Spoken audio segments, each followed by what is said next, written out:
The first gunshot shattered the stillness of Dustfall like a bottle thrown against stone. Mary Sutton didn't flinch. She grabbed the hands of the three children closest to her, skirts gathering dust as she tore across the open yard in front of the old church schoolhouse. Behind her, the building she once called safe haven groaned under the pressure of fire and screams. Her heart pounded, not from the running, but from the sound of hooves and war cries that trailed them. Dust swirled in the air like ghosts rising from the grave. The townsfolk had no time to react. The raid came fast. It always did. Little Emma stumbled, nearly falling. Mary yanked her upright with the strength of someone who knew failure wasn't an option. Not today. Not with these children. Not again. A blur of motion to the left. Gunfire cracked again. She didn't look. Couldn't. She had to make it to the ravine, to the edge of town, to where she hoped he still lived. James Callahan. The name stung like whiskey on an open wound. If anyone could help them now, it was the man who'd sworn never to return. Dust clung to Mary's lungs with every breath, the kind that didn't let go. The ravine was just ahead. 2 more bends around the scrub-covered ridge, and they'd be out of sight. Behind her, the distant thud of hooves and shouting had dulled, but she didn't let up. Not yet. Emma's hand trembled in hers, small fingers slick with sweat and fear. Jonah, the eldest of the three, ran behind them with clenched teeth, holding Annie close to his side like a soldier guarding a treasure. Mary didn't know where he'd learned to be so brave. Maybe children didn't have time to be children out here. As they climbed the final ridge, the world opened up. A scorched valley lay beyond, wild and unclaimed. To the west, craggy hills rose like the spines of an ancient beast. And tucked into the crease of that silence, hidden by pine, rock, and years of solitude, stood the weather-worn cabin. She hadn't seen it in 5 years. The door was shut, the windows dark, a chimney leaned sideways, like the place itself was too tired to stand up straight. But it was still there, still his. James Callahan hadn't left. She slowed, turned to the children. "Stay close," she whispered, brushing hair from Emma's dirt-streaked face. "No matter what he says, don't be afraid." They moved like shadows down the slope. The wind had gone quiet, as if the world was holding its breath. Inside the cabin, James had been awake long before the noise. He always was. He sat at the table, rifle on his lap, coffee long gone cold beside an unread journal. His eyes stared through the cracks in the wood, watching the sky shift color. Red morning. Old blood omen, his grandfather used to say. He didn't believe in omens anymore. But he believed in noise. And the noise that rose from Dustfall that morning wasn't the kind that went away easy. It was the kind that came looking. He heard them before he saw them. Feet sliding down stone, hushed voices cutting the silence like a blade. Then a knock. 3 raps. Software familiar. He didn't move. Another knock. This one more desperate. He stood slowly, rifle still in hand, and opened the door. There she was, Mary Sutton. Still too proud to show fear. Still too stubborn to stay away. And 3 children behind her, wide-eyed and shaking. "James," she said, voice cracking from more than just dust. "I wouldn't be here if I had any other choice." He said nothing, just stared. "I need a place, just a few hours, until I figure out where we can go." She was thinner than he remembered. Angrier too. Not at him, at the world. James looked over her shoulder. Nothing but wind and dust. Yet. Finally, he stepped back and opened the door wider. "Inside. Now." The children sat around the small hearth while Mary rinsed their faces with a damp cloth. James kept to the corner, cleaning the rifle in slow, precise movements. No one spoke for a long while. Finally, Mary broke the silence. "They came at dawn. We had no warning. They weren't from Dustfall. Not even from the territory as far as I could tell." James didn't look up. "How many?" "A dozen, maybe more. They rode like they knew where they were going." He set the rifle aside. "You think they're coming this way?" "I know they are." She glanced at the children. "There's nothing left to burn down." James leaned forward, elbows on knees. His eyes were as sharp as ever. "Why come to me?"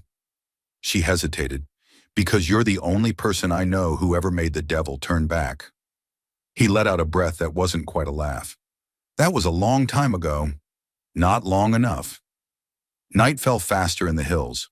The shadows stretched wide, creeping through the floorboards like memories. The children slept on wool blankets, huddled together. Mary sat near the door, boots still on, one hand resting on the handle of a kitchen knife. James stood outside watching the dark. His land was silent. No birds, no wind. Nothing but the distant echo of something that didn't belong out here. Mary stepped out, arms crossed against the chill. You should come inside. I'm fine. You always say that. Doesn't make it true. He turned to her. The firelight from inside caught her face, softening the lines the years had carved. She looked tired, but not weak. You still believe people can be saved? He asked quietly. Mary tilted her head. I believe people save each other. That's not the same. James looked away. Somewhere in the dark, a coyote howled.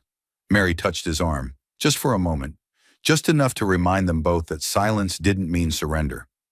Inside, a child stirred in sleep. Outside, death rode closer. The next morning came gray and low, the sun veiled behind a dull sheet of cloud. Mary opened her eyes before the children stirred, already listening, for hooves, for shouts, for the snap of gunpowder. But there was only the creak of old timber and the faint breathing of 3 fragile lives beside her. James was already outside. Of course he was. She stepped out to find him crouched near the fence line, scanning the valley with an old spyglass worn smooth by years of use. His coat flapped slightly in the wind, the rifle slung low on his back like a shadow he never put down. How far? She asked, arms folded tight against the morning chill. Too close. He didn't look at her. They're moving slow, like they're waiting for something. Mary followed his gaze. Smoke curled in the distance. Thick, black, deliberate. Dustfall was still burning. They're not just raiders, James muttered. They're hunting. Mary's stomach knotted. For what? He turned. His eyes didn't blink. You. She didn't answer. Instead, she turned her gaze toward the trees, as if the pines might offer something softer. Inside the cabin, Jonah stood near the window, peering out between slats. Emma sat quietly, humming to herself, rocking back and forth with a handmade doll Mary had sewn from scraps. Annie clung to her side. They're scared, Mary said, kneeling beside them, but they're not broken. James leaned against the doorframe, watching. They remind me of you. Mary's hands stilled. He didn't elaborate. She rose slowly, brushing dirt from her skirt. There's a reason I came here, James. He nodded. I figured. It's not just about safety. It's about finishing what we ran from. James looked away. That fire died long ago, Mary. No, she said. It just buried itself. Deep, but it never went out. Their silence pressed between them like years never spoken. By noon, a figure approached through the haze. James spotted him first, alone, limping, wrapped in a torn duster soaked with ash. He raised the rifle, squinting. Mary stepped beside him, her breath catching. Is that? Sam Walker, James confirmed. Was the deputy, wasn't he? He was. They waited as the man stumbled forward, hatless, lips cracked from sun and smoke. When he collapsed at the fence, James was already there, dragging him inside. Mary poured water while James checked the wound, a graze to the thigh, deep but clean. Sam's eyes fluttered open, wide with recognition and panic. They're coming, he croaked. They're not after gold. They're after her. Mary froze. Why me? Sam shook his head. One of them said your name, over and over. Said, the girl with the red dress. Said you'd pay for what happened in Larkridge. The name dropped like lead in the room. James's jaw tightened. That's 10 years dead, Mary. Apparently not. That night the storm broke. Wind howled across the valley, whistling through broken slats and loose shingles. Thunder cracked in the far hills, and the firelight flickered low. Mary sat by Sam's bedside, mind turning over memories she'd buried long ago. Larkridge, the blood, the betrayal. She'd been younger then, naive, trusted the wrong man with the wrong secret. Now that secret was hunting her. James stood at the window, watching the trees bend with the wind. He hadn't said much since Sam passed out. He never needed to say much. You should have told me, he said finally. Mary didn't look up. Would it have changed anything? He hesitated. Maybe. She turned to him, her eyes no longer soft. Would you have come back then, when I begged you to? James looked down, his hands flexed at his sides. I didn't know how. That's the thing, James. You never did. Outside, a branch cracked and fell. Inside, a storm much older than the one in the sky raged in silence. The children slept uneasily, and the fire burned low. James stayed awake, rifle across his lap, eyes fixed on the door. He knew they wouldn't attack tonight, but tomorrow the past would come knocking, and this time it wouldn't be Mary. It would be the fire she started long ago, and the reckoning she brought with her. The storm passed like a warning whisper, just loud enough to rattle the cabin's bones, not strong enough to break them. By morning, the ground was wet, and the air carried a cold stillness that felt out of place for the time of year. A kind of stillness that didn't come from nature, but from something holding its breath. Mary stood at the creek behind the cabin, sleeves rolled, eyes locked on her reflection in the water. She hardly recognized herself, wind-worn, fire-bitten. She thought of Larkridge, of the woman she was back then. She had spoken with conviction, carried secrets like armor. Now those secrets had turned into footprints behind her, ones that would soon catch up. She didn't flinch when James spoke behind her. They're less than 2 days out, he said. She didn't turn. You sure? He nodded. Sam was half delirious, but he said enough. A man named Gentry's leading them. Ring a bell? She stiffened. Russell Gentry. So it is personal. She finally turned to face him. I thought he died in that fire. James tilted his head. Sounds like he thinks you tried to kill him. I didn't. But you could have. Her silence was its own kind of truth. Back inside, the cabin smelled of rain-soaked wood and burned coffee.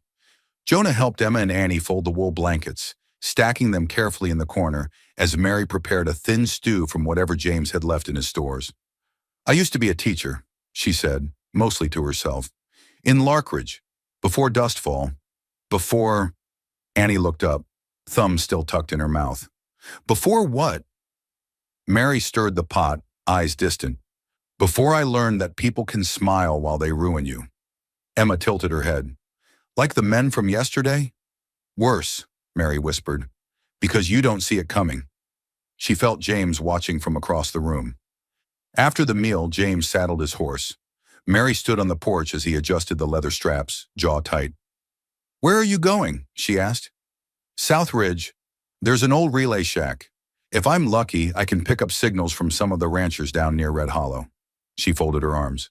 You're going to ask for help. Number, I'm going to see if help even exists anymore. She studied him, trying to read what sat behind those worn eyes. Be back before dark, she said quietly. James paused. You always were better at giving orders than asking for help. I'm better at surviving.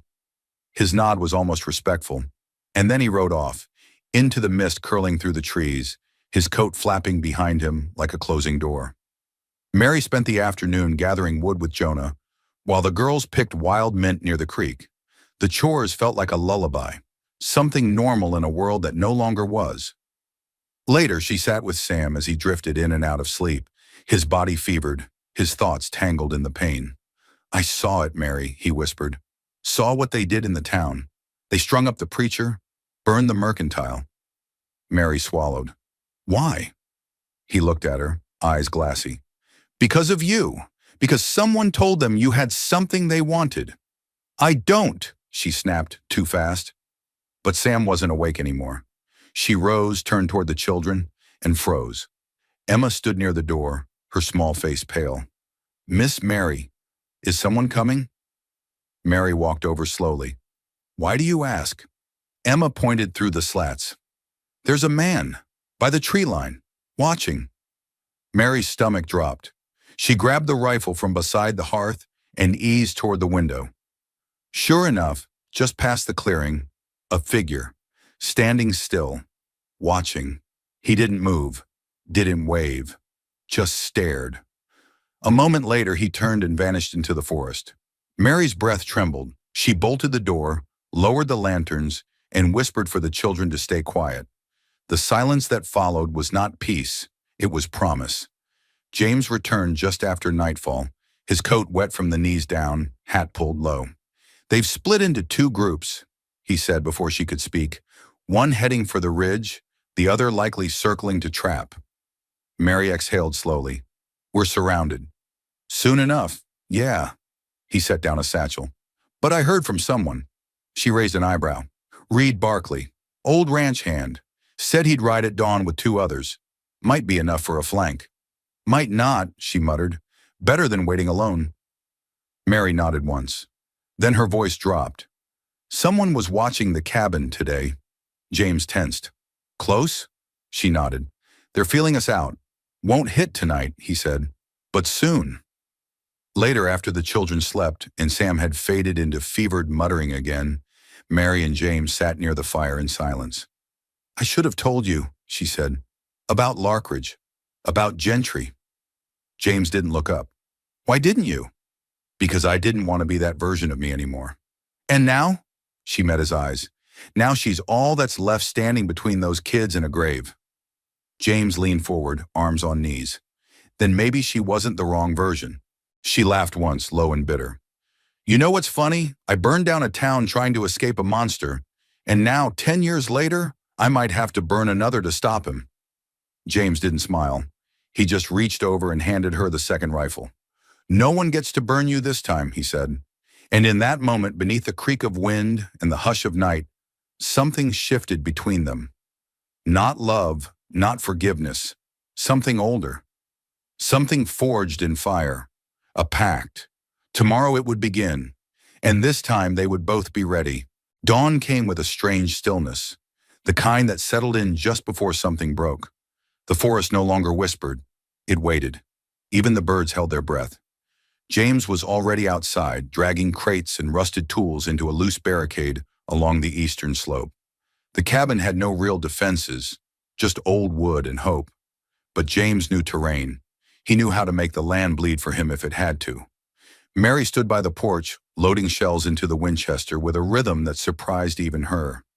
She had never fired it at anything living. That would change soon.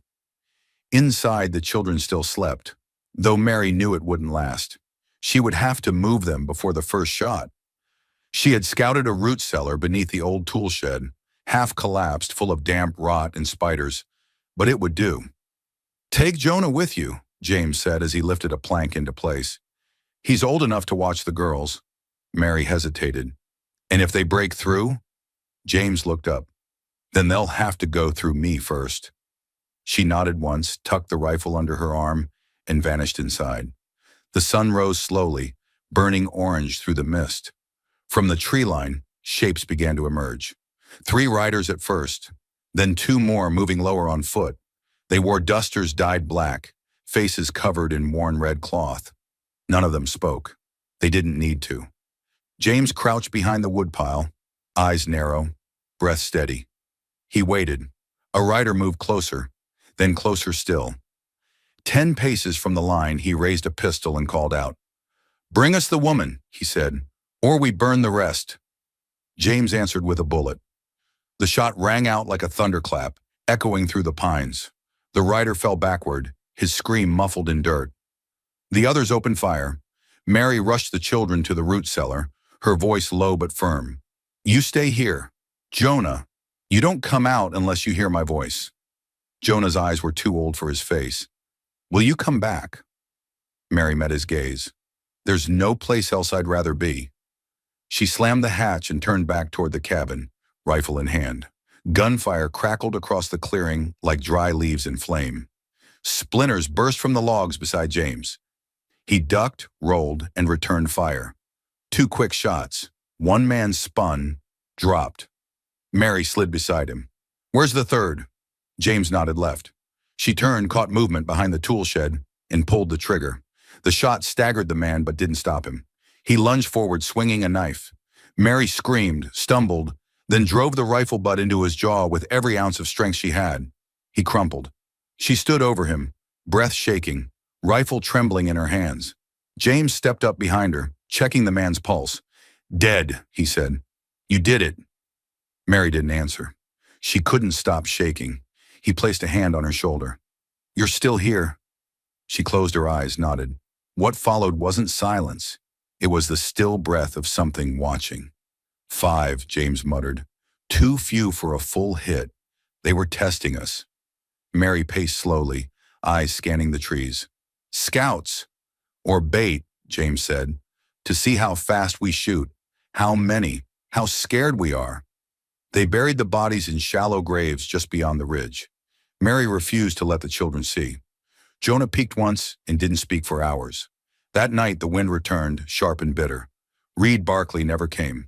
Mary stood on the porch, arms crossed, rifle slung across her back like a ghost she couldn't shake. James sat sharpening his knife, stone sliding slow, steady, final. They'll come again, she said. Yes. More of them. Likely. She looked down. Do you ever think we deserve this? James didn't answer right away. Then, I think life doesn't hand out punishment, just mirrors. Mary exhaled, slow and tired. Then maybe I'm tired of seeing myself. James stood, stepped beside her. You see yourself? He asked softly. I see someone who stood her ground, who bled for kids that ain't hers, who didn't run, not this time. Mary looked at him, eyes glassy but hard. And what do you see when you look in the mirror, James? He turned toward the trees, toward the darkness beyond them. A man who's out of time. At midnight, a torch burned in the distance. One flame, one signal. They were coming again, but not as scouts, as ghosts, as devils, as reckoning, and this time, they wouldn't ask for surrender. They came just before dawn. 12 riders, dark against the blood-red sky. Flames flickered in their torches, painting the pines in long, twisting shadows. The earth trembled beneath their hooves, and the forest exhaled as if it had known this moment was coming all along. James cleaned the shotgun in silence, every motion as slow and steady as a prayer. His face wasn't. Mary stood beside him, pale in the torchlight, her rifle strapped tight, boots muddy from yesterday's graves. The children were hidden again in the root cellar, their eyes wide and wet with the kind of fear too deep for sound. Sam Walker lay inside, unconscious and fading. His fever had spiked overnight. He would not be part of this fight. Mary turned to James. If we don't stop them here, they won't stop anywhere, he finished. She nodded. That was enough. The riders fanned out across the clearing, torchlight dancing across the makeshift barricades. From the front, a tall figure dismounted. He moved like someone who never ran. Someone who always got what he came for. Russell Gentry. He stepped forward, hands loose at his sides, revolver holstered, mouth curled in amusement. Mary, he called out, voice smooth as polished bone. Been a long time. She stepped into view, gun raised. Not long enough. Gentry chuckled. Still got that fire, huh? I figured you'd buried it, like you tried to bury me. I should have made sure you burned. Maybe, but here we are. He raised his hands. One chance. Hand over the girl. We'll leave the others breathing. James moved behind her, rifle up. You're not taking anyone. Gentry glanced at him. The ghost himself. I thought you were dead. James smiled thinly. I still might be. Then the clearing erupted. Gunfire tore through the silence. The cabin's front wall shattered like dry kindling. James dropped to one knee. Fired 3 times. 2 men fell. Mary dragged the lantern from the porch and smashed it into the firewood pile, sending flames spilling into the front yard. Smoke rose like a curtain. They fell back, through the door, through the dust and noise.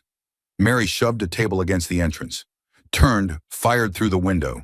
Glass exploded, wood splintered, screams echoed. James grunted, a sharp, wet sound, and collapsed against the wall. Mary rushed to him. Where? He clenched his teeth, blood seeping from beneath his coat. Sighed. Low, not clean. She tore open his shirt, pressed her scarf against the wound. You're not dying, Callahan. Wasn't planning to. He tried to smirk. Failed. A body slammed against the door. Another. Then silence. They were gathering, repositioning. Mary looked down at James. You can't hold them. He met her eyes. But you can run. No. Then we both die. And they get the kids. She shook her head. I don't run. James gripped her wrist, his voice suddenly hard. "They won't survive without you. You know that. Get them out, now." Tears filled her eyes, but she nodded. He pressed something into her hand. The silver locket, her locket, from Larkridge. "I kept it," he whispered. She swallowed hard. "I know." Mary slipped through the back, crawling across mud and ash toward the root cellar. She opened it slowly. Jonah blinked up at her, terrified. "We're leaving," she said. He nodded. She gathered the girls, helped Sam's body into the dark with them. He was barely breathing, but he was still alive. Then she turned to Jonah. "We're going north, through the ridge. You stay close no matter what happens. Do you understand me?" "Yes, ma'am." She looked back once, toward the cabin. Then the fire consumed it. James had pulled the crates inside, soaked them in kerosene, and when they came through the door, he had lit it all. The entire cabin went up in a roar of heat and orange. The screams were brief, but so was the silence that followed. They moved through the trees for hours. Mary carried Emma half the way. Annie clung to Jonah. Sam groaned once, then fell silent again. Mary didn't stop until her legs gave way. Only then did she collapse beside a fallen tree, clutching the locket to her chest. Her breath came in sobs, quiet but sharp. She didn't know if James had lived, didn't know if Gendry was dead, but she knew one thing. She would not stop, not until the children were safe, not until every last ghost of Larkridge was put in the ground, not until she buried the past, this time for good. They left the blaze behind them, but the heat never stopped chasing. Even days later, Mary could still feel it in her bones. The sound of the flames eating the cabin, the sharp scent of scorched pine, the look in James's eyes just before she ran. "Don't look back," he had said. But she did. She always did. Now her body ached with every step through the hills north of Dustfall. The children, Emma, Annie, and Jonah, moved like shadows behind her. Each had aged a decade in the span of a week. They didn't cry anymore, didn't ask when they'd stop. They simply followed, because that's what you did when the world gave you no other choice. Mary didn't sleep, not truly. She closed her eyes in shifts, leaning against stones, always with her hand resting on the rifle's worn grip. Her dreams were brief and bloodied, flashes of Gentry's smile, James's blood, a town she once taught letters in now reduced to ash. Sam Walker had died before they cleared the high ridge. Fever took him. His death was silent, a ghost slipping from one world into the next. She buried him beneath a bent mesquite tree, marking the spot with his badge, and a prayer she barely believed in. On the third morning, Emma collapsed. Mary had been pushing too hard, too far, through land with no path. The little girl's legs gave out, and she slumped into the dirt, cheeks flushed with heat. Mary dropped beside her, hands trembling. As Mary carried Emma in her arms, her mind flickered to a classroom in Larkridge. Chalk dust in sunlight, small voices reciting the alphabet, a girl with braids who always drew suns in the corner of her papers. That world felt impossibly far now, but it was real once, and that memory, however small, kept her feet moving. "She's dehydrated," Jonah said, "and the berries didn't help." She threw them up. Mary touched the girl's forehead. Burning, too hot. "We'll stop here," she said. "But," Jonah began. Mary didn't raise her voice. She didn't need to. "Here." Jonah nodded, and they set up beneath an outcrop of stone, the shade deep and cool. She gave Emma the last of their clean water, tore fabric from her sleeve, and dipped it in the nearby creek. That night, as the others slept, Mary knelt at the edge of the clearing and finally let herself cry. The sobs came quietly from the deepest part of her. Not grief exactly, but exhaustion, the kind that settles in your bones and makes you question if the road is even worth the pain of walking it. She looked up at the sky, stars flickering like candlelight on distant windows, and whispered, "If you're still out there, James, I hope you know I didn't stop because of you. I stopped because I ran out of pieces." The next morning, a rider appeared. He came alone, slow and unarmed, hands raised. Mary gripped the rifle as she stepped forward to meet him. Jonah stood behind her, one hand on the girl's. The man stopped 20 yards out. "You Mary Sutton?" She didn't answer. He nodded anyway. "Name's Eli. James Callahan sent me." Mary froze.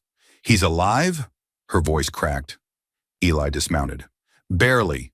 He's in Red Hollow. Got pulled from the cabin by a ranch crew. Took half the night to drag him out, but he made it. She dropped to her knees.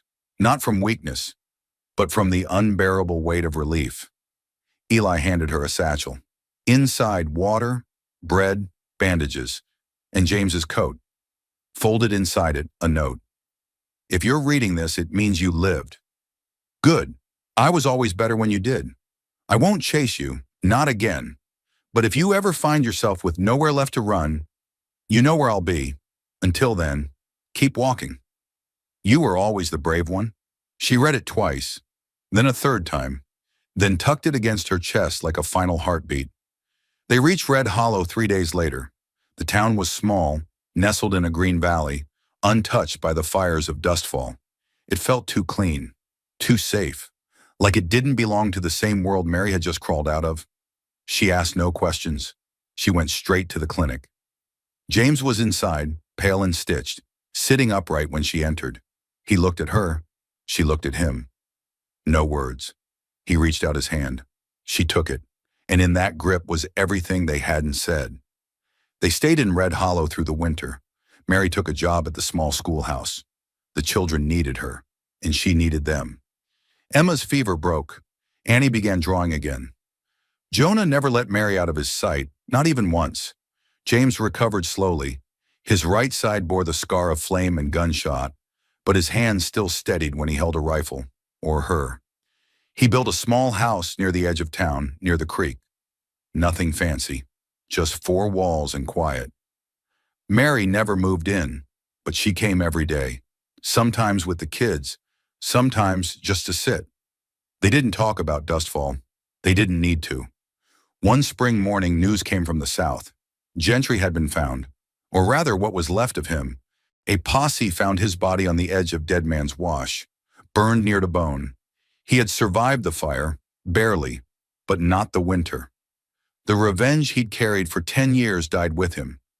Mary said nothing, but that night she didn't flinch when thunder rolled across the hills. The ghosts were gone, and the living were finally allowed to breathe. Years later, children in Pine Hollow told stories of the woman who rode into town with 3 orphans and a rifle longer than she was tall. Some said she'd once killed a man with a spoon. Others swore she'd tamed a wild coyote with her stare. They called her Miss Sutton, and sometimes on warm spring nights, she'd sit on her porch and tell them bedtime stories about a school teacher, a burned cabin, and a man who lived in the woods with a haunted heart. And when they asked her what happened to the man in the story, she'd smile and say, he built a house by the water. And if they asked if she ever visited, she'd say, every day. And sometimes on very quiet mornings, you could see her riding out early, hair braided tight, a pistol on one hip and a bag of school books on the other. She rode on, not out of forgetfulness, but because forward was finally lighter than behind. If this story moved you, if Mary's quiet strength, James's unwavering loyalty, and the innocence of those children stirred something inside you, then you've just experienced what we strive to create at Wild West Stories. This isn't just about dust, gunfire, and danger. It's about heart.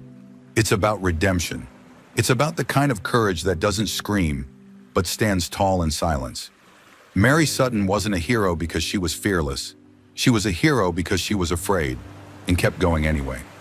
She didn't just survive Dustfall, she carried others through it. And maybe in some way, she carried us too. If you felt that journey, if you saw yourself in her fire or James's sacrifice, drop us a comment. Tell us where you watched from, what part hit you hardest, and if you want more stories like this, subscribe to Wild West Stories and become part of a growing community that values not just great storytelling, but unforgettable emotion. We don't just tell Westerns, we resurrect legends. Thanks for riding with us. We'll see you on the next trail. The autumn wind cut through Silver Creek Valley like a blade, carrying the scent of pine and the promise of an early winter. Marcus Sullivan pulled his weathered coat tighter as he guided his horse down the mountain trail toward town. At 52, he was a man carved from the harsh Colorado landscape. Broad shoulders, calloused hands, and eyes that had seen too much loss. 2 years had passed since consumption claimed his wife, Sarah, and 3 since a hunting accident took their son Thomas. The ranch that once echoed with laughter now stood silent, save for the wind whistling through empty rooms. Marcus told himself he rode to Silver Creek for supplies, but the truth sat heavier in his chest. He rode to escape the ghosts that haunted his homestead. The town sprawled before him like a cluster of matchboxes against the towering peaks. Smoke rose from chimneys, and the familiar sounds of frontier life drifted on the crisp air. Marcus dismounted outside Porter's general store, tying his horse to the hitching post with practiced efficiency. That's when he saw her. A young woman stood outside the store, sweeping the wooden planks with mechanical precision. Her movements were stiff, careful, like someone who'd learned that the wrong gesture could bring pain. Her dress hung loose on her frame, and even from a distance, Marcus could see the yellowing bruise that spread across her left cheek like spilled ink. She couldn't have been more than 18, but her eyes held the wariness of someone much older. When she bent to gather dust into the pan, she moved gingerly, favoring her left side. "Victoria, damn girl, move faster!" The shout erupted from inside the store, harsh and cruel. "I ain't paying you to daydream!" The young woman, Victoria, flinched at the sound. Her grip tightened on the broom handle, knuckles white with strain. Marcus felt something cold and familiar settle in his stomach. He'd seen enough broken spirits in his time to recognize another one. Luther Blackwood emerged from the store like a thundercloud given form. The man was lean and mean, with the look of someone who found pleasure in others' pain. His eyes were small and dark, set in a face that seemed permanently twisted by cruelty. "You deaf girl?" Luther raised his hand, and Victoria instinctively stepped back. "No, sir," she whispered, voice barely audible. "I'm sorry, sir." Marcus found himself moving before conscious thought took hold. His boots struck the wooden planks with authority, each step deliberate and measured. "Problem here?" His voice cut through the tension like a knife through rope. Luther turned, squinting against the afternoon sun. "Marcus Sullivan. Didn't see you right in." The man's tone carried the false joviality of someone caught in an ugly act. "I can see that." Marcus's gaze shifted to Victoria, taking in the full extent of her injuries. Besides the facial bruising, he noted the careful way she held herself, the fear that radiated from her like heat from a forge. "This your daughter?" "Stepdaughter," Luther corrected with a sneer. "Her mother was my late wife. Girl's been nothing but trouble since." Marcus looked at Victoria again. She kept her eyes downcast, but he could see the shame burning in her cheeks. No child, and despite her age, that's what she was, deserved to carry that kind of burden. "Seems to me she's working hard enough," Marcus observed. Luther's face darkened. "Ain't your concern, Sullivan. Girl owes me for room and board. Has since her mother passed." "Does she now?" Marcus stepped closer, and Luther instinctively backed up. "And how long you planning to collect on that debt?" "Long as it takes." The answer hung in the air like smoke from a bad fire. Marcus had heard enough. He turned to Victoria, whose eyes had finally lifted to meet his. "What's your name?" "Victoria Hayes," she answered softly. "Victoria, you got anywhere else to go?" She shook her head, the movement barely perceptible. Marcus nodded once, decision crystallizing in his mind with surprising clarity. "You do now." Luther Blackwood's face went from pale to red to purple in the span of 3 heartbeats. "Now wait just a damn minute." "No." Marcus's voice carried the finality of a judge's gavel. "You wait. I've seen how you treat her, and I've heard enough to know it ain't right. Victoria, gather your things." Victoria stared at him as if he'd spoken in a foreign tongue. I don't understand." "I'm offering you work. Clean work, honest pay, and a place where no one raises a hand to you. That clear enough?" Luther stepped forward, puffing up like an angry rooster. "You can't just take her. She's my responsibility. Your what?" Marcus turned the full weight of his attention on Luther, and the smaller man faltered. "Your property? She's a person, not livestock. And if you think you can stop her from leaving, you're welcome to try." The threat in Marcus's voice was unmistakable. Luther might be cruel, but he wasn't stupid. Marcus Sullivan had a reputation in these parts.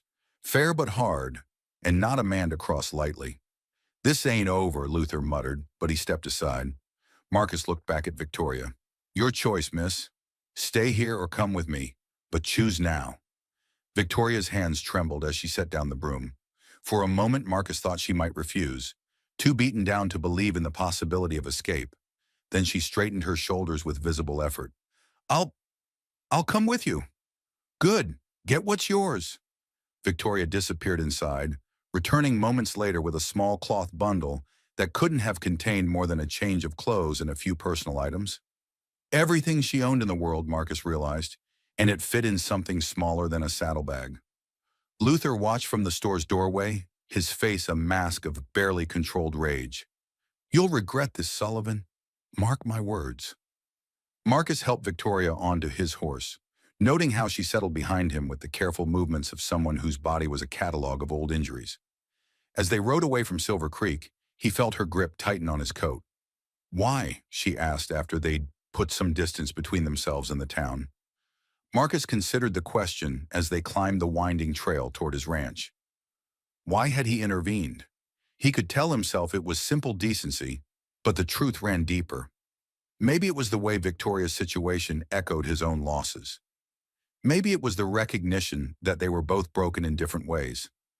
Or maybe it was just that he'd stood by and watched enough suffering for one lifetime. Sometimes a man sees something that ain't right, and he's got to choose, he said finally. Stand by and let it happen, or do something about it. But you don't know me. I know enough. Marcus guided his horse around a fallen log. I know you didn't deserve what he was doing to you. I know you're stronger than you think, or you wouldn't have survived this long. And I know everyone deserves a chance at something better. The ranch came into view as they crested the final ridge. The main house sat in a natural clearing, built from local timber and stone, with a wraparound porch that faced the valley. The barn and outbuildings were well maintained, speaking to their owner's character even in his grief. Victoria's intake of breath was audible. It's beautiful. It's home, Marcus said simply, though the word felt strange on his tongue after so many months of loneliness. He helped her down from the horse, noting again how carefully she moved. Inside, the house was clean but sparse, with the hollow feeling of a place where laughter had died. Marcus showed her to the spare room, Thomas's old room, though he didn't mention that. Bed's got clean sheets, he said, setting her bundle on the quilt. There's a wash basin and pitcher, and the privy's out back. You hungry? Victoria nodded hesitantly. I'll put something together. Rest if you need to. In the kitchen, Marcus found himself staring at the pot of stew he'd made the night before. When was the last time he'd cooked for someone else? When was the last time another voice had echoed through these rooms? He ladled the stew into 2 bowls, cut thick slices of bread, and called Victoria to the table. She emerged from the room looking overwhelmed, her eyes taking in every detail of the house as if she couldn't quite believe she was there. They ate in comfortable silence, the only sounds the clink of spoons against bowls and the wind rattling the windows. Marcus watched Victoria eat with the focused intensity of someone who'd learned not to take meals for granted. This is good, she said softly. My Sarah's recipe. The words came out before Marcus could stop them, bringing with them a familiar ache. Your wife? Was. Consumption took her 2 years back. Marcus set down his spoon, surprised by how easy it was to talk about. Our boy Thomas died the year before. Hunting accident. Victoria's eyes filled with sympathy. I'm sorry.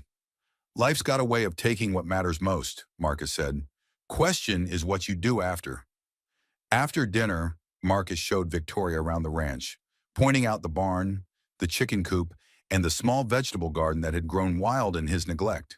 She listened intently, asking quiet questions about the animals and the land. What would you like me to do? She asked as they stood on the porch, watching the sun set behind the mountains. Tomorrow? Whatever you feel up to. Garden could use attention, chickens need tending. But tonight, just rest. You're safe here, Victoria. That's a promise. She looked at him with something that might have been hope. Thank you, Mr. Sullivan. Marcus, he corrected. We're family now, such as it is. That night, as Marcus sat by the fire with his evening coffee, he heard the soft sound of crying from the spare room. He didn't intrude. Some tears needed to fall in private. But for the first time in months, the house didn't feel quite so empty. Dawn came pale and cold over the mountains, painting the valley in shades of silver and gold. Marcus woke to the sound of movement in the kitchen. Quiet, careful sounds that spoke of someone trying not to disturb others. He found Victoria at the stove, attempting to coax life from the cold cast iron. She'd changed into her other dress, and though it was as worn as the first, she'd taken care to braid her hair neatly. "Coffee's harder than it looks on that old stove," Marcus said, making her jump. "I'm sorry, I didn't mean to." "Nothing to apologize for." Marcus moved to the stove, adjusting the damper and adding kindling to the firebox. "Takes a particular touch. Sarah always said I was the only one who could make it behave." Within minutes, the familiar aroma of brewing coffee filled the kitchen. Victoria watched his movements with the intensity of someone memorizing every detail. "You're studying me like a hawk studies a rabbit," Marcus observed with a hint of amusement. Victoria colored. "I want to learn. I want to be useful." "You're useful just by being here." The words surprised them both. Marcus hadn't realized the truth of them until he spoke. "House has been too quiet for too long." Over breakfast, Marcus outlined the day's work. The vegetable garden needed to be cleared and prepared for winter storage. The chickens needed fresh straw in their nesting boxes. There were fences to mend and firewood to split. "I can help with all of that," Victoria said eagerly. Marcus studied her face, noting the determined set of her jaw. "Garden's probably the best place to start. Work at your own pace. Your body's still healing." Victoria's hand instinctively went to her ribs, then dropped quickly. "I'm fine." "I'm sure you are. But healing and being fine aren't the same thing." They worked together in companionable silence, Marcus splitting wood while Victoria tackled the overgrown garden. She moved slowly at first, testing her limits, but as the morning progressed, her movements became more confident. Marcus found himself stealing glances at her as she worked. There was something deeply satisfying about watching life return to the neglected garden under her careful attention. She had a natural way with plants, talking to them softly as she worked. "You've done this before," he observed during their noon break. "My mother had a garden," Victoria said, settling carefully on the porch steps. "Before she married Luther, she taught me about growing things, about how plants are like people. They need the right conditions to thrive." "What happened to her?" Victoria's face clouded.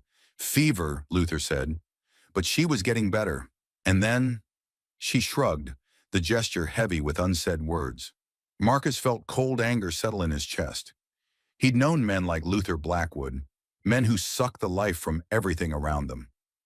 "She sounds like she was a good mother." "She was." Victoria's voice was soft with memory. "She used to say that gardens were hope made visible. Every seed you plant is a promise that tomorrow will come." They spent the afternoon working side by side, Marcus repairing fence posts while Victoria continued her assault on the garden's weeds. As the day wore on, he noticed how she gradually relaxed, her movements becoming less guarded. "You sing," he observed as a soft melody drifted from where she worked. Victoria stopped abruptly, color flooding her cheeks. "I'm sorry, I didn't realize." "Don't stop." Marcus straightened from his work. "Haven't heard music in this place for too long." "My mother taught me the songs," Victoria said hesitantly. "She said music makes the work lighter." "Your mother sounds like a wise woman." That evening, Marcus taught Victoria how to work the temperamental coffee pot, how to adjust the stove's dampers for even heat, and how to bank the fire for the night. She absorbed every lesson with fierce concentration. "You don't have to learn everything in one day," he said as they sat on the porch after dinner. "I want to earn my keep." Marcus turned to study her profile in the lamplight. "Victoria, look at me." She met his eyes reluctantly. "You don't owe me anything. You're not paying off a debt. You're here because no one should have to live the way you were living." "But I don't understand why you care." Marcus was quiet for a long moment, watching the stars emerge in the darkening sky. "Maybe because I know what it's like to feel powerless. When Sarah got sick, when Thomas died, I couldn't do anything to stop it, couldn't protect them. But I can protect you." Victoria's eyes shimmered in the lamplight. "I've forgotten what it feels like to be safe." "Then we'll help you remember." That night, Marcus lay in bed listening to the sounds of another person in his home. Quiet footsteps, the soft closing of a door, the whisper of fabric as Victoria settled into sleep. For the first time since his family's deaths, the silence didn't feel like a weight pressing down on his chest. 3 weeks passed in peaceful routine. Victoria's bruises faded to yellow and green, then disappeared entirely. Her movements became less guarded, her smiles more frequent. The garden flourished under her care, and Marcus found himself looking forward to their shared meals and evening conversations on the porch. It was too good to last. Marcus was repairing a broken axle on his wagon when he heard horses approaching, multiple riders moving at an urgent pace. He straightened, hand automatically moving to the rifle he kept propped against the barn wall. Sheriff Wade Blackwood rode into the yard with 2 deputies flanking him. Luther's brother wore his badge like a crown, and his smile held all the warmth of a snake's belly. "Sullivan," Wade called out, not bothering to dismount. "We need to talk." "About what?" Marcus kept his voice level, though every instinct screamed danger. "About the girl you kidnapped from my brother." "Kidnapped?" Marcus let the word hang in the air. "That's an interesting way to describe offering someone a job." Wade's smile widened. "Girl's a minor under her guardian's care. Taking her against his will is a crime. She's 18 and made her own choice." "You got proof of her age?" Wade's tone suggested he knew Marcus didn't. "Because Luther's got papers saying she's 17. Makes her his responsibility until she comes of age." Marcus felt ice form in his veins. Of course Luther would have documentation. Men like him always covered their tracks. "Where is she?" Wade continued. "Bring her out, and we'll discuss this reasonable-like." "Discuss what, exactly?" "Her return to her legal guardian." Victoria appeared in the barn doorway, rifle in hand. The sight of her armed and ready sent a surge of pride through Marcus's chest. Whatever else had happened, Victoria Hayes was nobody's victim anymore. "I'm not going anywhere," she said, voice steady despite the tremor Marcus could hear underneath. Wade's eyes fixed on the rifle. "Now, girl, you don't want to do something stupid." "Only stupid thing I ever did was stay with Luther as long as I did." "Legal guardian," Wade repeated. "Law's the law." "Whose law?" Marcus stepped forward, drawing the sheriff's attention back to him. "The kind that lets a man beat a girl bloody and call it discipline?" "You got proof of abuse?" Marcus gestured at Victoria. "Look at her when I found her. Anyone with eyes could see. I see a girl who probably fell down some stairs. Clumsy types, young ladies. Always hurting themselves." The casual dismissal of Victoria's suffering sent white-hot rage through Marcus's system. His hand tightened on the rifle. "Easy, Sullivan," Wade said, noting the movement. "No need for this to get messy. Just hand over the girl, and we'll forget this misunderstanding ever happened." "Not happening." Wade's expression hardened. "Then I'll have to arrest you for kidnapping and harboring a runaway minor." "Try it." The standoff stretched taut as a bowstring. Marcus could feel Victoria's tension behind him, could see the deputies' hands hovering near their weapons. One wrong move, and blood would spill in his yard. "This ain't over," Wade said finally, wheeling his horse around. "Luther's got rights, and I aim to see them protected." Marcus watched them ride away, not lowering his rifle until they disappeared behind the ridge. Only then did he turn to Victoria. "You all right?" She nodded, though her knuckles were white where she gripped her weapon. "What do we do now?" "Now we prepare." Marcus moved to stand beside her, both of them watching the empty trail. "Because they'll be back, and next time they won't come asking nicely." That evening, Marcus sat at his kitchen table with paper and ink, composing letters to old friends and allies. If Luther Blackwood wanted a fight, he'd get one, but not the kind he was expecting. Victoria watched him write, her own hands busy cleaning and oiling the small pistol Marcus had given her. "Who are you writing to?" she asked. "People who understand that sometimes the law and justice aren't the same thing." Marcus signed another letter with a flourish. "Dutch Kowalski fought with me in the war. Iron Pete Morrison knows every trail in these mountains. Jake Porter runs the general store and has no love for the Blackwoods." "You think they'll help?" Marcus looked up at her, noting the resolve in her eyes. "I think when people see what's right, they'll stand up for it. And if they don't, well, we'll handle it ourselves." Victoria nodded, understanding passing between them without words. Whatever came next, they would face it together.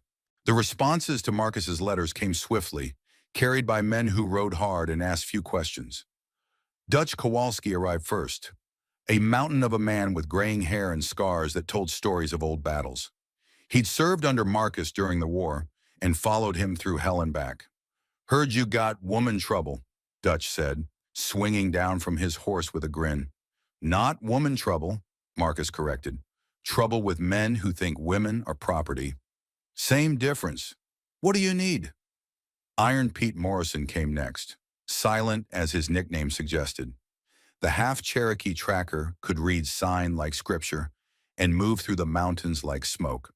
He spoke little but understood everything. Jake Porter closed his store early to ride out, bringing supplies and information. "Wade's been asking questions," he reported. "Wants to know who's been buying extra ammunition, who's been sending letters.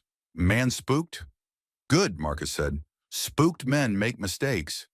By the end of the week, 8 men had gathered at the ranch. Not soldiers, but something just as dangerous. Men with nothing left to lose and everything to protect. Victoria watched them plan with fascination and growing confidence. These weren't the broken-down drifters she'd known in Silver Creek. These were capable men who'd chosen to stand with Marcus because they believed in what he was doing. "You're building an army," she observed one evening as she and Marcus sat on the porch. "I'm building a family," Marcus corrected. "Army fights for orders. Family fights for each other." The distinction mattered, and Victoria understood why. She'd never had a family like this. People who would risk everything simply because it was right. "What if Luther brings more men? Then we'll deal with more men." Marcus's voice carried calm certainty. "But I don't think it'll come to that. Bullies like Luther count on fear and isolation. When they see they're outnumbered and outgunned, they usually find someone easier to pick on." Victoria hoped he was right, but something in her gut suggested Luther Blackwood wasn't the type to back down easily. Men like him would rather burn everything than admit defeat. Her suspicions proved correct 3 nights later. Marcus woke to the smell of smoke and the sound of Dutch's voice shouting alarm. He rolled from bed, grabbed his rifle, and rushed outside to find the barn blazing like a beacon against the night sky. "How bad?" he asked Dutch, who was already organizing the men into bucket brigades. "Could have been worse. Pete saw them coming and gave warning. Saved most of the animals."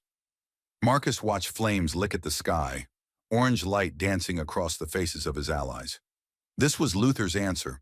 If he couldn't take Victoria legally, he'd make Marcus's life too expensive to maintain. "Any casualties?" Marcus asked. "Just pride and timber," Iron Pete said, emerging from the smoke. "But they left something behind." He handed Marcus a piece of paper, singed around the edges. The message was brief and unsigned. "Give us the girl or lose everything." Victoria appeared at Marcus's side, soot-stained and determined. "This is my fault." "No," Marcus said firmly. "This is their choice. They chose violence over law. They chose cruelty over mercy. That's on them, not you." "But if I went back, you'd be dead inside a year." Marcus turned to face her fully. "Maybe literally, definitely spiritually. I won't let that happen." Victoria stared at the burning barn, her face illuminated by flames. "Then what do we do?" Marcus looked around at his allies, scarred men with steady hands and loyal hearts. They'd lost the barn, but they were all alive and unbroken. Luther had escalated the conflict, but he'd also shown his hand. "Now we stop playing defense," Marcus said. "Now we take the fight to them." Dutch grinned, the expression fierce in the firelight. "About damn time." They came at dawn, not the stealthy approach Luther might have preferred, but a show of force designed to intimidate. 20 men on horseback, led by Sheriff Wade Blackwood and a stranger in a federal marshal's coat. Marcus watched them approach from his position behind the reinforced fence posts Dutch and Iron Pete had installed. The barn was a pile of cooling ash, but it had served its purpose as a rallying cry. Every man in the valley who'd ever been wronged by the Blackwoods had found his way to the Sullivan Ranch. "Marcus Sullivan," the federal marshal's voice carried across the yard. "I'm Marshal Cornelius Hartwell, and I have a warrant for your arrest." "What charges?" Marcus called back, though he suspected he knew. "Kidnapping, harboring a fugitive, and obstruction of justice." Marcus stepped into view, rifle across his chest but not aimed. And I suppose Luther Blackwood swore out those charges? Legal guardian has rights under territorial law. Rights don't include beating a girl bloody. Marshall Hartwell consulted his papers. I see no mention of abuse in the complaint, just a concerned stepfather wanting his daughter returned. Victoria appeared beside Marcus, her own rifle steady in her hands. The transformation from the broken girl he'd found 3 months ago was complete. She stood like a woman who knew her worth and wouldn't surrender it. I'm not his daughter, she called out. I'm not his property, and I'm not going anywhere. Miss Hayes, the marshal said, his tone patronizing. You're young and confused. These men have filled your head with lies about your stepfather. Come with us and we'll sort this out properly. I know the difference between truth and lies, Victoria replied. I know the difference between protection and abuse, and I know which side of this fence represents which. Wade Blackwood spurred his horse forward. Enough talk! We're taking the girl, and anyone who interferes will answer to federal authority. Federal authority backed by local corruption, Dutch called out from his position. How much Luther pay you, Marshal? Hartwell's face darkened. That's slander. That's truth, Iron Pete said, materializing from behind a boulder, with his rifle trained on the marshal. Question is whether you're corrupt or just stupid. The standoff stretched taut. 20 men facing 12, but Marcus's people held better positions and fought for something they believed in. That counted for a lot. Last chance, Wade said, hand hovering over his sidearm. Give us the girl, or we'll take her. Marcus felt Victoria tense beside him. This was the moment, the fulcrum on which everything balanced. He could surrender her and watch Luther Blackwood destroy what was left of her spirit, or he could fight and risk everything. It wasn't really a choice at all. No, Marcus said simply. The first shot came from Wade's direction. Whether he drew first or one of his men got nervous, Marcus never knew. But once the firing started, it spread like wildfire. Marcus threw himself sideways, tackling Victoria behind the cover of a water trough as bullets whined overhead.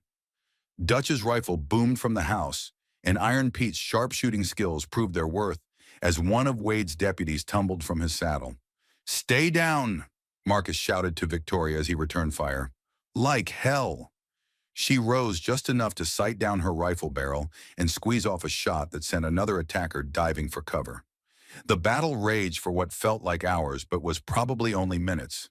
When the smoke cleared, Wade Blackwood lay dead in Marcus's yard, and Marshall Hartwell was bleeding from a shoulder wound that left his gun arm useless. Luther Blackwood, Marcus noted with grim satisfaction, was nowhere to be seen. The man was a coward as well as a bully. Anybody hurt? Marcus called out. Jake took a graze on his arm, Dutch reported. Nothing serious. Marcus rose slowly, keeping his rifle ready. The surviving attackers were backing away, their stomach for the fight clearly gone. Hartwell clutched his wounded shoulder, his face pale with shock and pain. This isn't over, the marshal said through gritted teeth. Yes, it is, Victoria said, stepping out from behind the trough. Because next time you come here, you'd better bring an army, and you'd better bring proof that isn't bought and paid for by Luther Blackwood. Hartwell looked at her, really looked, and Marcus saw the moment when the man realized what he'd been part of. Victoria Hayes wasn't a confused child or a runaway. She was a woman who'd found her strength and wouldn't give it up. Get off my land, Marcus said quietly, all of you, and tell Luther Blackwood that if he shows his face here again, he'll join his brother. They left, carrying their wounded and their dead. Marcus watched them go, feeling something settle in his chest that had been restless for months. Is it really over? Victoria asked, moving to stand beside him. Marcus looked down at her, this fierce, brave woman who'd become his daughter in all the ways that mattered. The fighting might be, but the living, that's just getting started. Winter came early to Silver Creek Valley, blanketing the mountains in snow and wrapping the Sullivan Ranch in pristine silence. The barn had been rebuilt stronger than before, and the bullet holes in the fence posts served as reminders of how far they'd all come. Victoria stood in the kitchen, flour dusting her hands as she kneaded bread dough. The movements came naturally now. She'd learned to read the dough's texture, to know when it needed more flour or another minute of working. Outside, Marcus was splitting firewood with the steady rhythm that marked his approach to all tasks. The past month had been one of quiet healing. Wade Blackwood was buried in Silver Creek Cemetery, and Luther had seemingly vanished. Some said he'd headed south to Arizona Territory. Others claimed he'd drunk himself to death in a Denver saloon. Victoria didn't care which story was true as long as he stayed gone. Marshall Hartwell had returned with new papers, documents bearing the territorial governor's seal that officially named Marcus Sullivan as Victoria Hayes's legal guardian. The marshal had been subdued during his second visit, his wounded shoulder a visible reminder of what happened when federal authorities served corrupt local interests. "Smells good in here," Marcus said, stamping snow from his boots as he entered. "Sarah's recipe," Victoria replied, using the name naturally now. She'd taken to speaking of Marcus's late wife as if she'd known her, drawing comfort from the connection. She'd be pleased to see her kitchen being used properly again. Marcus hung his coat on the peg by the door. "Coffee? Already brewing." They'd developed dozens of small rituals like this, domestic rhythms that spoke of family and belonging. Victoria had never experienced anything like it during her years with Luther, where every interaction carried the potential for violence. "Dutch and Iron Pete are heading back to their own places come spring," Marcus mentioned as they sat at the table. Victoria felt a pang of loss. The men who'd stood with them had become part of their extended family. "Will we see them again?" "Every summer for Roundup and whenever we need them." Marcus smiled. "Some bonds don't break with distance." Victoria nodded, understanding. She'd learned about different types of bonds over the past months, the chains of blood and law that had held her to Luther, and the chosen ties of loyalty and love that bound her to Marcus. "I've been thinking," Victoria said carefully, "about what comes next." Marcus raised an eyebrow. "Oh, I want to learn to read better, write properly, maybe study some books about ranching and business." "Planning to take over the operation?" Victoria colored slightly. "I want to be useful, really useful, not just someone you feed and shelter out of kindness." Marcus set down his coffee cup and fixed her with a serious look. "Victoria, you listen to me. You've never been just someone I feed and shelter. You brought life back to this place. You reminded me what it means to have family." "But I'm not really your daughter." "The hell you're not." Marcus's voice carried absolute conviction. "Blood doesn't make family, girl. Choice does. Commitment does. Love does. And by all those measures, you're my daughter, as surely as if Sarah had borne you herself." Victoria felt tears sting her eyes. She'd dreamed of hearing words like these during the dark years with Luther, but she'd never dared believe they could be real. "I love you too," she whispered. "Pa." The word hung in the air between them, heavy with meaning. Marcus smiled, the first truly unguarded smile Victoria had seen from him. "Well then," he said, "I reckon we'd better start planning your education. Can't have my daughter running this ranch without proper knowledge." They spent the evening poring over catalogs and letters from distant schools, planning a future that stretched beyond simple survival. Victoria would study during the winter months when ranch work slowed, and Marcus would teach her everything he knew about cattle and land management. As the fire burned low in the hearth, Victoria found herself thinking about her mother's words. Gardens are hope made visible. This ranch, this family, this new life, they were all gardens of a sort, carefully tended and nurtured into something beautiful. "Pa," she said softly. "Yes, thank you for seeing me, for choosing me, for fighting for me." Marcus reached across the table and squeezed her hand. "Thank you for letting me." Outside, snow continued to fall, covering the world in clean whiteness. Inside, two people who'd found each other in the darkness sat by the fire, planning a future built on the unshakable foundation of chosen family. The wind still howled across the mountains, but it no longer sounded lonely. It sounded like home. 5 years later, Victoria Hayes Sullivan stood on the porch of the ranch house, watching the sunrise paint the mountains in shades of gold and rose. She wore a simple wedding dress, cream-colored silk that she'd ordered from Denver, and her dark hair was braided with wildflowers that Marcus had picked that morning. "Ready?" Marcus asked, emerging from the house in his best black suit.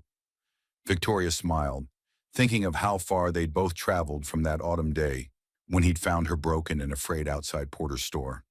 She was 23 now, educated and confident, the sole heir to one of the most prosperous ranches in the territory. But more than that, she was loved and protected by a man who'd proven that family was about choice, not blood. "I'm ready," she said, taking his arm. The ceremony would be small. Dutch and Iron Pete had ridden in for the occasion, along with Jake Porter and a handful of other friends who'd stood with them during the dark days. Victoria's groom was a young doctor from Denver, a gentleman named David Chen, who'd won Marcus's grudging approval after a courtship that lasted 2 full years. As they walked toward the small chapel they'd built on the ranch, Victoria thought about the journey that had brought her here. The scared, broken girl who'd swept Porter's porch was gone, replaced by a woman who knew her own worth and wouldn't accept anything less than she deserved. "Nervous?" Marcus asked, noticing her quiet mood. "No," Victoria said, and realized she meant it. "I know what love looks like now. Real love. The kind that protects instead of destroys, that builds up instead of tears down." Marcus squeezed her arm. "Your mother would be proud." Victoria smiled, thinking of the woman who taught her about gardens and hope. "Both my mothers would be proud." After the ceremony, as the small gathering celebrated on the ranch porch, Victoria found a quiet moment with Marcus. The man who'd saved her, raised her, and taught her what family could be looked older now, silver threading through his dark hair, but his eyes still held the same steady strength that had drawn her to trust him all those years ago. "Thank you," she said simply. "For what? For choosing me, for fighting for me, for showing me that I was worth fighting for?" Marcus smiled, the expression warm with paternal pride. "You would have figured that out on your own eventually. I just gave you a safe place to do it." Victoria laughed, shaking her head. "Even now you're trying to give me all the credit, because it belongs to you. Everything you've become, every strength you've shown, that came from inside you. I just made sure nobody could hurt you while you found it." As the sun set behind the mountains, painting the sky in brilliant oranges and purples, Victoria Hayes Sullivan looked out over the land that had become her sanctuary and her home. Tomorrow she would begin a new chapter with David, but she would never forget the lesson Marcus had taught her, that the strongest bonds aren't forged by blood or law, but by choice and love and the willingness to stand up for what's right. Sometimes, she reflected, the greatest gift you can give someone isn't money or possessions or even safety. Sometimes the greatest gift is simply believing in them when they can't believe in themselves. The wind still howled across Silver Creek Valley, carrying the scent of pine and the promise of winter. But to Victoria, it would always sound like the voice of freedom calling her home. Marcus Sullivan's story reminds us that sometimes the greatest act of courage isn't drawing a gun or riding into battle. It's choosing to see someone's worth when the world has convinced them they have none. Victoria's transformation from a broken girl to a confident woman shows us that healing is possible, that family can be chosen, and that love truly can conquer the darkest circumstances. What moved you most about Marcus and Victoria's journey? Was it the moment he first stood up to Luther, the quiet scenes of Victoria learning to trust again, or perhaps the final battle where she fought for her own freedom? Share your thoughts in the comments below. I love hearing which parts of these stories resonate most with our viewers. And if you're new here, welcome to our channel. We specialize in bringing you the most compelling historical fiction and Western romance stories, tales of strong characters who overcome impossible odds through courage, love, and determination. Don't forget to hit that subscribe button and ring the notification bell so you never miss a new story. For our returning viewers, thank you for continuing this journey with us. Your support means everything, and your comments often inspire the themes we explore in future tales. Where are you watching from today? Drop your location in the comments. It's always amazing to see how far these stories of hope and resilience travel around the world. Until next time, remember, sometimes the family we choose is stronger than the one we're born into, and there's always hope for a new beginning, no matter how dark things may seem.